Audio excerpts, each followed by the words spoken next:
its second day, the ERV deploys a small nuclear power reactor. The reactor powers a chemical plant inside the ERV. The plant will produce the methane-oxygen rocket fuel for the launch home.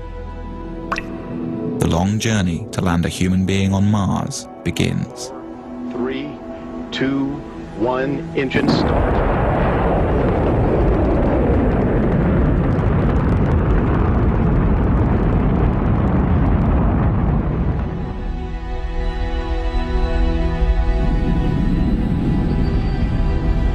Carrying the most skillfully assembled flight team in history, 4 astronauts begin their 2.5-year mission to the Red Planet. This will be the first time a human has gone beyond the Earth-Moon system. To counter the health problems of zero gravity and to fully acclimate the astronauts to Mars, the ship will deploy a weighted tether attached to the last stage of the spent rocket booster. By thrusting the ship into a rotational spin, the counterweight of the rocket will create centrifugal force, and thus artificial gravity. The crew will be able to live with their feet planted firmly on the floor during their 6-month transit.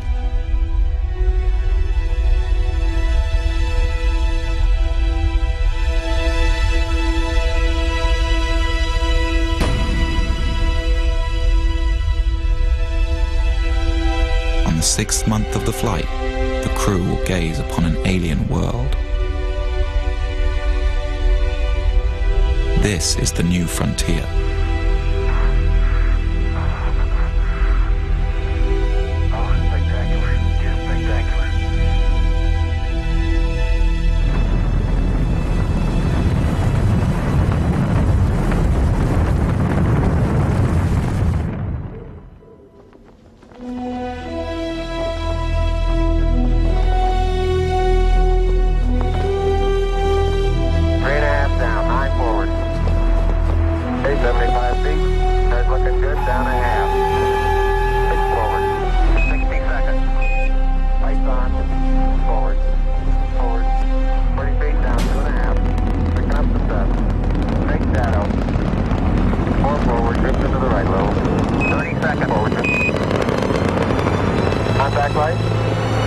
Okay, engine stop. We're seeing it on the LTP.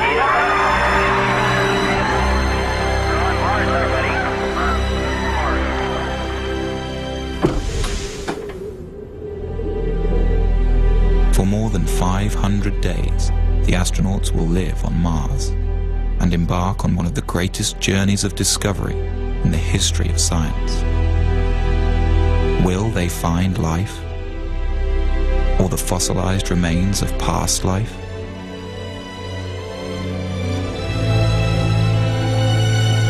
Such a discovery could tell us whether our solar system has seen more than one genesis, and answer the ultimate question: are we alone?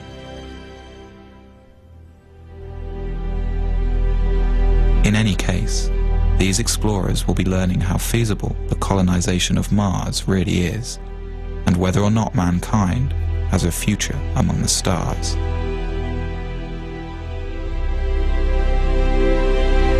Then, when the time comes and the window for Earth return opens, the crew will climb into their Earth return vehicle and head home.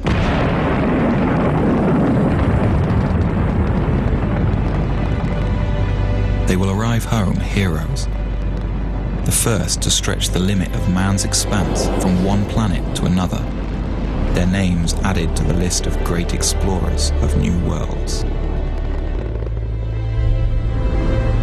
In their footsteps, others will follow.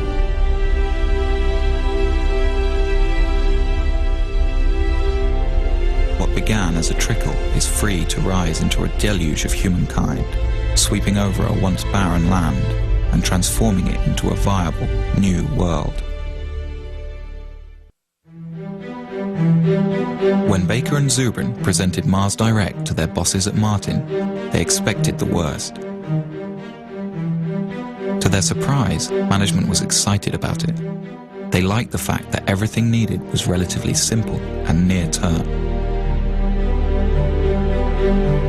As time went on, Martin Marietta embraced Mars Direct as their creation and put Bob and I on an airplane to several NASA centers to present Mars Direct and try to build some momentum for it. Baker and Zubrin flew to Marshall Space Flight Center in Huntsville, Alabama. This had been one of the original design hubs for the Apollo moon landings. Tag team style, Baker and Zubrin presented their alternative mission architecture.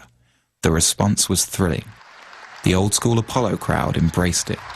This was a plan that actually made sense and was within reach. Over the next few weeks, Zubrin and Baker were flown around the country, pitching to all branches of NASA. And everywhere they went, the response was electric. The plan was standing up to scrutiny, and groups all over NASA were converting to Mars Direct. Their tour culminated in a public presentation to the National Space Society. The crowd gave the two aerospace engineers a standing ovation.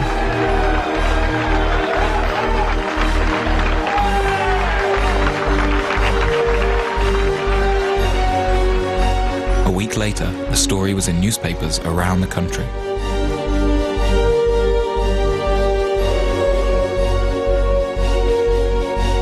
But as quickly as doors opened for Zubrin and Baker, they began to close. The NASA administration rejected Mars Direct. The two engineers were outsiders again. But Zubrin remained determined. Bob had grabbed hold of it, and I could see that it was his, and no matter what I did, he was going to do what he was going to do, and he was going to be a proponent for it and push it, and I really saw my role sort of evaporate. It's a little bit like being a dim planet next to a bright star around him in terms of his enthusiasm, and you really can't compete with that. All you can do is decide how you're going to deal with it. By February 1991, Baker quit Martin to start his own firm. Zubrin battled on. For the next year and a half, Zubrin tried to get NASA to pay attention, giving speeches, writing papers, but Mars Direct's time seemed to have passed.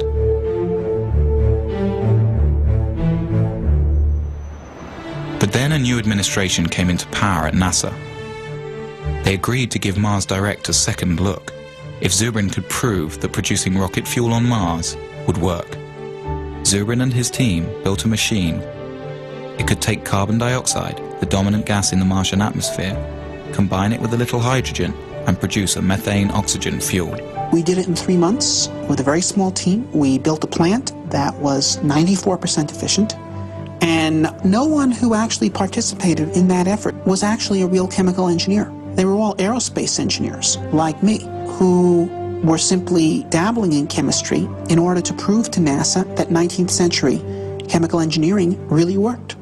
With the new administrator, Dan Golden, getting behind Mars Direct, he had Zubrin give detailed briefings of the mission plan to the engineers at the Johnson Space Center. They liked it, but had some problems. Dave Weaver was the lead mission architect. There were a number of things that we were concerned about with Bob Zubrin's mission. First of all, we thought his estimates of mass were probably too optimistic. Didn't have sufficient margins for a variety of things.